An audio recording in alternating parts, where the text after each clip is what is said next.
review what we are going to learn in this lesson. This is about simple past tense.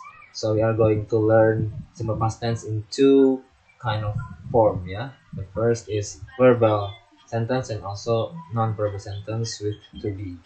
And then the usage, penggunaannya nanti seperti apa. Kita menggunakan simple past tense dalam situasi seperti apa dan untuk menyampaikan apa. Kemudian ada contoh-contoh juga nanti ya. So next is the usage. Before we learn about the form and the example of simple past tense, kita harus tahu dulu penggunaan simple past tense ini untuk apa saja. Yang pertama adalah untuk we can use it for a series of completed actions in the past. Jadi bisa kita gunakan untuk menyampaikan rangkaian kegiatan yang sudah selesai di masa lalu, di masa lampau. Contoh, I visited my grandmother, stayed for 1 or 2 hours, and then chatted with her and went to my home. Jadi ada beberapa kegiatan di masa lalu yang sudah selesai semuanya, kan? Visit my grandmother, stay, kemudian chat, and went to home. Dia ada 4 rangkaian kegiatan situ, dan juga ada contoh lain di sini ya. And brother woke up, washed my face, then got dressed and left home. Kemudian penggunaan yang kedua adalah we can use it for completed actions in the past. Nah, kalau tadi adalah rangkaian kegiatan yang dilaksanakan di masa lalu, ini adalah satu kegiatan yang selesai di masa lalu. Jadi baik itu satu kegiatan saja atau satu activity saja atau satu action saja ataupun beberapa action yang selesai yang terjadi di masa lalu, kita bisa pakai simple past tense. Contohnya, he went to Paris 2 days ago. Dia pergi ke Paris 2 hari yang lalu. We saw him last Sunday. Kita melihat dia pada hari Minggu yang lalu. And then the next is we can use it for single period with time expression. Jadi bisa juga untuk menunjukkan durasi waktu ya, yang juga terjadi di masa lalu. Ya, time period itu maksudnya durasi waktu. Misal, he had a girlfriend for 3 years. Jadi dia pernah punya pacar selama 3 tahun. Berarti dia pacaran 3 tahun. Nah, sekarang berarti tidak lagi karena ini terjadinya di masa lalu ya. Jadi kalau menggunakan simple past ini berarti pokoknya semuanya terjadi di masa lalu dan sekarang sudah tidak lagi. Gitu. Dan ada contoh lain juga di sini, silahkan dibaca sendiri. Kemudian penggunaan keempat adalah we can use it for the habit in the past if it is used adverbs or frequency. Jadi bisa juga menggunakan untuk menyampaikan kebiasaan di masa lalu ya, jika menggunakan adverb of frequency. Contoh, I always did my homework on time when I was a student. Jadi kebiasaan kita saat masih jadi student, saya selalu menyelesaikan tugas rumah saya atau PR saya tepat waktu ketika saya masih jadi seorang siswa. Nah, jadi dulu kebiasaannya dia selalu mengerjakan PR-nya tepat waktu. Gitu. Ini juga bisa pakai used to ya, tapi nanti kita fokus ke simple past tense dulu. Nah, jadi ada 4 penggunaan umum yang bisa kita gunakan simple past tense di sini ya. Ini ada 4 ini, silahkan baca sendiri nanti untuk contoh-contoh yang lainnya. Next, ini ada pertama kita akan mempelajari dulu form, rumus dan contoh dari verbal sentence ya. Masih ingat verbal sentence ya, yaitu kalimat yang di dalamnya ada verb ya, yang di dalamnya itu ada kata kerja. Oke. Nah, ini formnya untuk rumusnya atau struktur kalimatnya adalah subject ya, si pelaku, kemudian verb to. Nah, kalau present tense itu verb 1, maka di simple past kita pakai verb to. Kemudian object ya, plus ditambah komplement juga boleh ya kalau yang memang diperlukan. Komplement itu bisa keterangan waktu. Biasanya sih yang paling sering kalau di simple past tense ini adalah digunakan komplementnya keterangan waktu karena untuk menunjukkan masa lampaunya itu tadi ya. Tapi kalau memang tidak diperlukan juga tidak apa-apa, sampai verb to saja sudah cukup ya.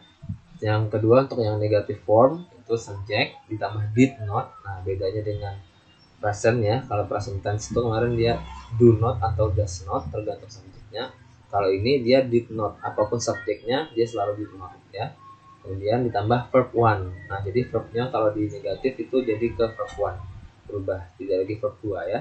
Kemudian tambah objek dan komplement jika diperlukan. Kemudian untuk kalimatannya ini did dulu baru tambah subjek, baru verb 1 tambah objek, dan seterusnya dan di akhir dengan tanda tanya ya di dalam penulisan. Jadi kalau kemarin present itu pakai do atau does, kalau simple past ini dia pakai did. Apapun subjeknya ya, mau I, he, she, it, they were, they, we, you, semuanya selalu pakai did ya. Jadi tidak, kalau ini tidak terpengaruh dari subjek ya, selalu pakai did dan juga did not untuk negatif dan question sentence-nya. Next, nah ini contohnya. Jadi untuk kalimat positif ini seperti ini. Abdul went to Bali last week. Nah, went ini adalah verb to dari go ya. Jadi Abdul pergi ke Bali minggu lalu. Kemudian she joined English class at university yesterday. Dia ikut kelas bahasa Inggris di kampusnya, di universitasnya kemarin. Nah, yang join ini dari verb to-nya dari join ya. Kemudian Dani bought a new laptop last night. Dani membeli, bought ini verb to dari buy ya. Laptop baru tadi malam dan seterusnya. Kemudian untuk contoh kalimat negatif ada I did not sleep last night. Saya tidak tidur tadi malam. Did not ya, dan pakai did. Kemudian Rani did not come to campus yesterday. Nah, bisa dilihat di sini Rani, terus dia subjeknya Rani, kemudian did not ya, tadi did not terus come. Nah, verbnya kembali ke verb one sama dengan ini ya, sleep ya, kembali ke verb one dia. Kalau yang di positif tadi pakai verb to, go jadi went. Abdul went to Bali. Nah, berarti pakai verb to dia. Sedangkan di negatif dia pakai verb one lagi kembali. Ya, karena di sini sudah ada did ya. Ini juga sama ya, baik subjeknya I ataupun Rani ataupun yang lain selalu pakai did. Adi did not win English debate last year. Adi tidak memenangkan debat bahasa Inggris competition ya di situ ya, tahun lalu. Sama pakai did juga. Dan ada juga contoh lain, silakan dibaca ya. Kemudian untuk question sentence, kalimat tanya, did you see my bag on the table? Nah, apakah kamu melihat tas saya di atas meja? Nah, dia pakai did ya, did, dan verb one-nya kembali ke verb one. Kata kerjanya kembali ke verb one ya. See-nya ini verb one. Verb two-nya adalah saw. Saw, S-A-W, itu bisa nanti. Kemudian, did the students come to the school? Apakah para siswa itu datang ke sekolah? Lihat sini dia pakai did, kemudian subject, ini the student subjeknya, lalu come ini sebagai verb one. Kemudian, did you sleep last night? Apakah kamu tidur tadi malam? Did ya, did, kemudian you-nya sebagai subjek, lalu sleep-nya sebagai verb one, last night sebagai complement. Di sini dia tidak menggunakan objek ya, berarti tidak masalah. Dan seterusnya ya, bisa dibaca sendiri untuk contoh-contoh lain. Untuk contoh-contoh yang lebih lengkap bisa kalian searching di Google, banyak sekali contoh-contoh kalimat dari simple past tense. Jadi sangat mudah sekali dicari ya. Oke, tapi ingat harus cari dari situs-situs yang kredibel, yang bisa dipercaya. Jangan sampai mengambil referensi dari misalnya blog atau Wikipedia, jangan ya, tapi cari yang kredibel. Kemudian, nah dalam simple past tense-nya kita menggunakan verb to ya, verb 2. Yang perlu kita perhatikan di sini adalah antara regular dan irregular verb. Jadi verb itu ada dua, ada regular dan irregular. Regular itu artinya beraturan, verb yang perubahannya itu beraturan. Kalau irregular verb itu berarti verb yang perubahannya tidak beraturan. Perubahan dari verb 1, kedua, dan ketiganya. Penjelasannya ya, regular verbs are dependably consistent. Jadi regular verb itu dia konsisten, perubahannya konsisten. Pokoknya simple past-nya, verb to-nya tuh ditambah d atau ed, kemudian verb 3-nya juga sama. Nah, jadi dia selalu konsisten. Kalau ini gampang, jadi pokoknya selalu begitu. Nah, ini contoh, ini X ya. Contohnya, verb 1-nya adalah study, verb 2-nya jadi studied, ya, verb 3-nya jadi studied, sama.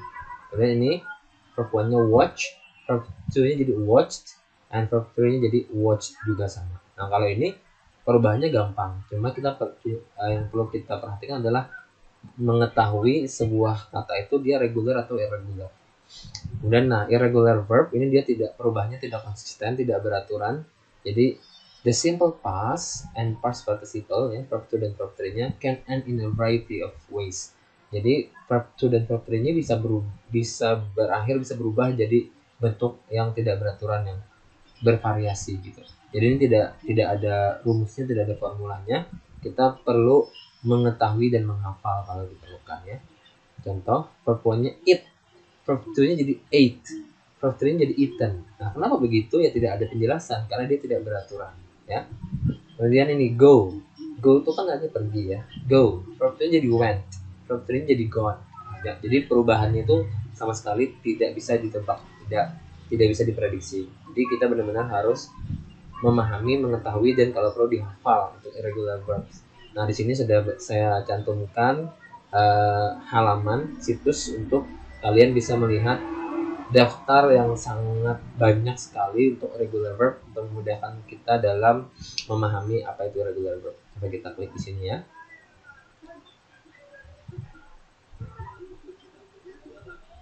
Nah, kalau diklik dia akan langsung muncul ke dalam situs yang sudah kita ini kan tadi. Nah, ya. kelasbahasaiinggris.com. Tinggal dilihat. Nah, di sini ada listnya seperti kamus berurutan dari A, B, kemudian C, D, dan seterusnya. Jadi ini bisa kalian lihat di sini untuk kalian bisa lebih memahami tentang irregular verbs ya, supaya lebih mudah dalam nanti membuat kalimat simple past tense. Jadi itu yang paling penting. Oke, itu tadi untuk regular verbs dan irregular verbs. Next. Nah, jadi sudah selesai untuk verbal sentence. Sekarang kita akan bahas yang non-verbal sentence. Kalau dalam sebuah kalimat yang tidak ada verbnya, ingat kita selalu menggunakan to be ya. Kalau dalam present tense itu to be-nya adalah am, is, are, maka dalam non-verbal sentence to be-nya adalah was dan were. Cuma ada dua. Ya, was atau were. Tergantung subjeknya apa. Ya, ini formnya untuk positif, subject, was or were plus komplement. Untuk yang negatifnya subject plus was or were plus not plus complement. Kemudian untuk kalimat tanyanya was or were plus subject plus complement ya. Jadi yang perlu diperhatikan adalah penggunaan was dan were-nya. Jadi harus sesuaikan dengan subjeknya apa gitu ya. Kita lihat subjek yang sesuai dengan was dan were-nya apa saja. Kita lihat di sini. Nah, ini dia subjek pronoun-nya ya.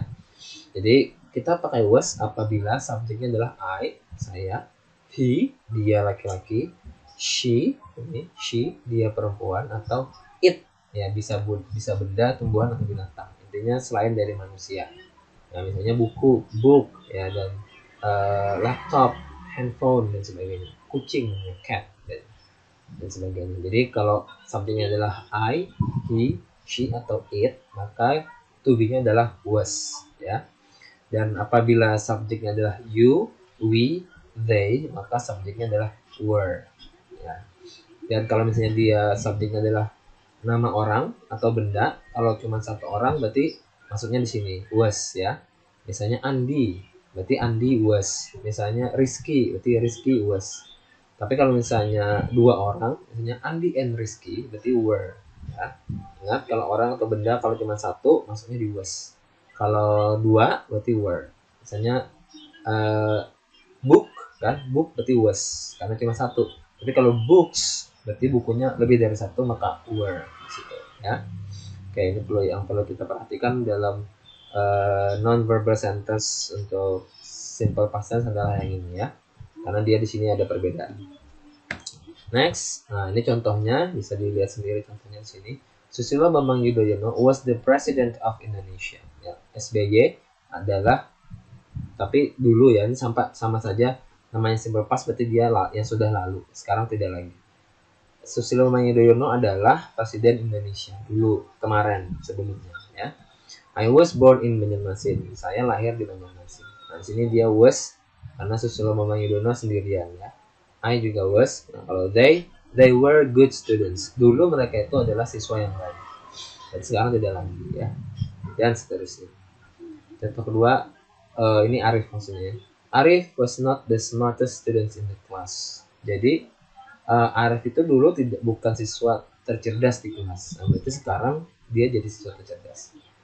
The hotel wasn't expensive. Jadi ini wasn't ini singkatan dari was not ya. Was not sebenarnya adalah wasn't. The hotel wasn't expensive. Hotelnya tidak terlalu mahal. Dan seterusnya. Kemudian untuk kalimat tanya, were you late to come to classes today? Apakah kamu terlambat datang ke kelas kemarin? Nah, ini were ya, karena subjeknya adalah you. Dan ini was, subjeknya was karena subjeknya adalah he. Was he so busy last night? Was he so busy last night? Apakah dia sangat sibuk tadi malam? Dan seterusnya ya. Silahkan lihat sendiri untuk contoh-contoh kalimat. Bisa cari sendiri untuk contoh kalimat di internet ya. Di Google banyak sekali. Next, okay, so that's it for our lesson about simple past tense. Thank you so much. Hope this lesson will be beneficial and useful for everyone. And please keep learning English, keep practicing your English, and don't forget to stay at home, stay safe, keep healthy. So, sorry for any mistakes. See you later, and bye bye.